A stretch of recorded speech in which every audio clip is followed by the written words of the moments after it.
Perayaan Hari Raya Kurban tahun ini diwarnai dengan perselisihan yang mengemuka antara pedangdut Dewi Persik dengan seorang ketua RT 06 di Cilandak, Jakarta soal sapi kurban yang dititipkan di Masjid Bapul Khoirot. Sorotan masyarakat berawal dari unggahan Dewi Persik ke Instagram pribadinya @dewipersik9 soal kekesalannya terkait hewan kurban yang akan disalurkan. Dalam video itu, mantan istri Saiful Jamil ini mengungkapkan kekesalannya pada seorang ketua RT di kawasan Cilandak Barat, Lebak Bulus, Jakarta Selatan. Saya tuh punya niat baik loh, Pak. Saya nggak ada niat apapun. Tapi orang itu hubung-hubungkan saya dengan politik yang saya nggak tahu. Namun belakangan, DP, demikian sapaan akrabnya, mengakui bahwa perselisihan ini terjadi akibat kesalahpahaman. Kesalahpahaman tersebut terungkap dalam mediasi buntu yang difasilitasi Polsek Cilandak dan Kecamatan dengan melibatkan pihak Dewi Persik dan RT 06. Masalahnya, cerita versi DP itu kadung viral di media sosial dan Ketua RT 06 seakan menjadi pihak yang tertuduh. Bisakah Dewi Persik dipidanakan dalam kasus ini? Pelajaran apa yang bisa dipetik dari kasus curhatan DP di media sosial yang tanpa verifikasi terlebih dahulu itu?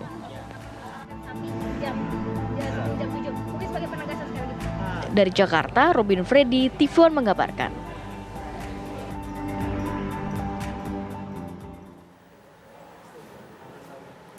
Ya, sapi kurban Dewi Persik nampaknya bikin pusing nih ya, bikin ramai di Indonesia. Nah, untuk membahas hal ini pemirsa sudah bergabung bersama kami siang hari ini ada pakar hukum pidana Mas Heri Firmansyah. Apa kabar Mas Heri? Sehat Mas. Alhamdulillah, mudah-mudahan sehat terus semua juga. Alhamdulillah. Dan juga sudah bergabung bersama kita ada pakar media sosial dari Astra Maya, ada Mas Rizal Nova Mujahid. Mas Nova apa kabar? Alhamdulillah sehat juga. Sehat ya? Oke. Mas Nova, ini kan seramai itukah memang di media sosial membicarakan sapinya Dewi Persik dan polemik di belakangnya? Karena Mas? sapi aja. Karena sapi aja, betul. Kalau dikatakan ramai, ya betul sangat ramai ya. Karena kita tolak ukurnya itu satu viralitas isu. Apakah satu isu viral atau tidak? Apakah dia menjadi perbincangan di satu platform dan platform lainnya atau hanya menjadi perbincangan di satu platform saja?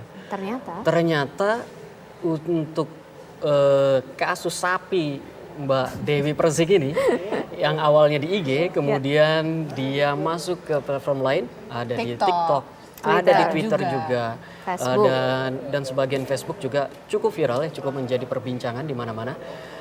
Dan itu kita katakan, wow gitu, saat orang menikmati Lebaran, menikmati masa-masa libur Lebaran dan bakar-bakar sate. Saat itu juga orang, iya di saat itu juga drama baru. Iya drama dan kita jadi buah bibir ya dan kemudian kita jadi sibuk gitu mendengarkan perseteruan antara Pak RT dan Dewi Persik. Oke, Mas, tapi bisakah juga dianalisis lebih jauh yang membuat kemudian topik ini ternyata menyita begitu banyak perhatian netizen di Indonesia itu pada apanya sih Mas sebenarnya? Saya kira ada dua hal ya. Pertama tentang nilai dramanya. Oke. Nilai dramanya. Jadi ini kan masalah sebenarnya cuma masalah kesalahpahaman. Dewi Persik sendiri kemudian mengakui salah paham itu. Tapi ketika dia membuat live IG, lalu kemudian dia juga dari situ kemudian semua orang kemudian tahu oh ada masalah dengan sapi Dewi Persik. Lalu setelah itu ada klarifikasi mediasi antara Dewi Persik dengan Pak RT. Dan kita lihat mediasi yang tidak berjalan sesuai dengan yang diharapkan oleh banyak orang gitu. Karena terjadi ada kenaikan tensi di sana. Nah, nilai drama dari dua hal ini yang kemudian ditangkap oleh netizen dan itu menarik karena kita sudah jarang mendengar tentang Dewi Persik ya. Tiba-tiba saja ada Dewi Persik muncul dengan sapinya. Dengan sapinya itu. Yang kedua adalah ini perbincangan itu menjadi ramai di berbagai media, di berbagai kanal media sosial karena ada bumbu politik di dalamnya. Dewi Persik sempat menyinggung sahabat Ganjar kalau tidak salah. Nah dari situ kemudian pendukung Anies katakanlah seperti itu ya, pendukung Anies dan pendukung Ganjar membicarakan ini ke ranah yang lebih luas tentang politik identitas, tentang dukungan, tentang politisasi agama dan seterusnya. Jadi dua hal itu saya kira yang menjadi magnet untuk netizen mengikuti perbincangan dan turut berbicara tentang kasus Dewi Persik, sapi Dewi Persik. Oke. Mas Nova, tapi kalau melihat perkembangannya di media sosial, ini jadinya tuh muncul sentimen positif atau negatif sih yang kelihatan? Kalau kita lihat dari tanggal 28 sampai sekarang itu dominan sebenarnya negatif. 53% perbincangan itu negatif, sisanya sekitar 23%-an adalah positif.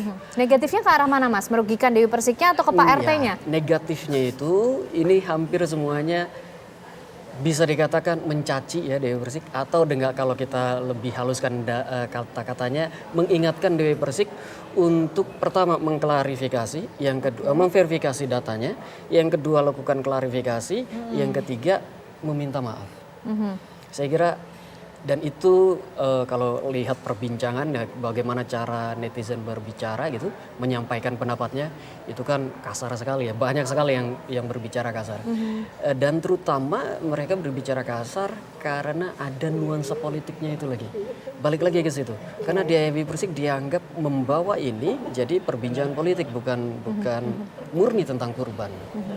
Oke. Nah tapi Mas di situ kan ada porsi Pak RT ya yang kemudian dituduh lah minta uang 100 juta yang namanya dalam hal ini mungkin kalau kita bisa lihat konteksnya jadi dirugikan gitu loh. Itu gimana Mas di media sosial respon-respon netizen tuh gimana? Awalnya netizen itu sentimen positif pada Dewi Persik itu tinggi. Sebelum Pak RT melakukan klarifikasi atau sebelum netizen mencari tahu sebenarnya seperti apa. Jadi sumbernya kan cuma dari satu sisi itu, live IG-nya Dewi Persik. Nah setelah itu ketika netizen kemudian bertanya-tanya sebenarnya apa sih yang terjadi, dan mereka mencari tahu, RT juga kemudian memberikan versinya, pernyataannya versi Pak RT, yang tadinya positif ke Dewi Persik itu tiba-tiba berbalik sepenuhnya, terutama 2 hari terakhir, tanggal 1, tanggal 2 kemarin. Jadi sebelumnya positif tanggal 28, tanggal 29 ada pro kontra dan sebagainya, tanggal 30 udah mulai berimbang, tanggal 1, tanggal 2 itu semuanya negatif kepada Dewi Persik. Mengecam, menuntut Dewi Persik minta maaf dan seterusnya. Oke, saya sekarang mau ke Mas Heri deh, dari pakar hukum pidana melihat kasus ini itu seperti apa. Ada Pak RT yang namanya juga ikut tercoreng karena sempat disebut meminta uang 100 juta. Dari pakar hukum pidana melihat kasus ini seperti apa sih Mas Heri? Ya tentunya kita sangat menyayangkan ya, hal yang sebenarnya niatnya kebaikan malah berujung jadi persoalan yang kemudian membesar gitu ya, Mas? Dan keributan ujungnya. Dan ini sudah ada korban yang kalau kita katakan ketidakbenaran dari atau penyesatan informasi, kalau memang itu benar tidak ada permintaan uang, itu kan jelas berarti ada kerugian yang diderita oleh seseorang, yaitu nama baik. Dan saya rasa nama baik itu tidak ada nilai harganya. Sejumlah 100 juta kah, apalagi ya kecil sekali itu kan, 4 miliar pun menurut saya kecil. Nah persoalannya kan tadi adalah ketika ini sudah ramai diperbincangkan di media sosial, sudah dilempar ke media sosial, ini berarti sudah banyak orang yang mendapatkan informasi yang belum tentu benar tadi. Jadi konsumsi publik gitu Mas Heri. Dan kemudian jangan kita lupakan juga ketika itu dilempar ke media sosial sudah dalam hitungan detik, menit itu begitu sudah cepat. Begitu banyak orang yang memahami isu tadi, kemudian menjustifikasi, memblaming bahkan, ini salah, ini benar. Nah bicara tentang kehormatan, kedudukan, martabat seseorang itu kan melekat pada pribadi. Nah dalam konteks hukum pidana, misalnya kalau ini disampaikan lewat ruang publik, bisa saja dikenakan Undang-Undang ITE. Tapi saya sebenarnya tidak menganjurkan hal ini melalui proses pidana ya, karena ya tentunya akan menjadi hal yang membuat kita menjadi tidak lagi memberikan marwah kepada hukum pidana itu sendiri, karena hal-hal semacam ini harus diselesaikan secara pidana. Padahal semangat kita adalah penyelesaian secara kekeluargaan. Walaupun mungkin bentuknya bisa kompensasi yang lain ya, karena nama baik sekali lagi tidak bisa diremehkan dalam hal ini. Nah dalam konteks tadi pasal 27 ayat 3 Undang-Undang ITE bicara tentang pencemaran nama baik. Ancaman pidananya kalau saya tidak salah juga bahkan 4 tahun ya. Nah, dalam konteks yang lain bisa saja digunakan KUHP bagi mereka yang merasa dirinya sebagai korban, dan karena ini ada delik aduan, maka orang yang merasa korban itu yang harus memberikan informasi atau dalam tanda petik mereport hal ini kepada aparat penegak hukum. Pasal 310, 311 KUHP dalam hal ini juga bisa digunakan. Nah, pentingnya dalam konteks itu melihat kacamata di Undang-Undang ITE ini adalah ketika kita menggunakan ITE ini kan bukan hanya kita bicara tentang kepastian hukum dan juga menggunakan perkembangan teknologi informasi atau memanfaatkannya. Tapi juga ada asas di situ yang membuat undang-undang ITE ini diberlakukan. Ada asas kehati-hatian kan di situ ya, asas itikat baik. Jadi penggunaan undang-undang ITE ini agar ketika orang menggunakan teknologi informasi untuk dalam kapasitas tadi, bukan untuk mendowngrade seseorang atau menjatuhkan seseorang. Apalagi tadi informasi yang diterima oleh DP ini kan bukan informasi yang didapat langsung oleh dirinya di tempat kejadian perkara, katakanlah demikian ya, tapi mendapatkan informasi dari orang lain.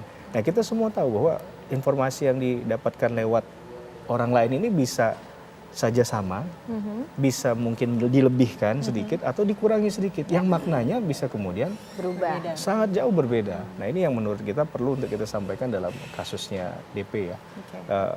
Sekali lagi yang kita prihatin adalah ini kok tidak langsung diklarifikasi per orang. Mungkin Cara menyikapinya ya, Mas ya. apakah ini sudah jadi budaya dalam tanda petik ya? Walaupun saya menghindari kata budaya karena kebiasaan mungkin. Kalau budaya itu selalu maknanya positif menurut saya.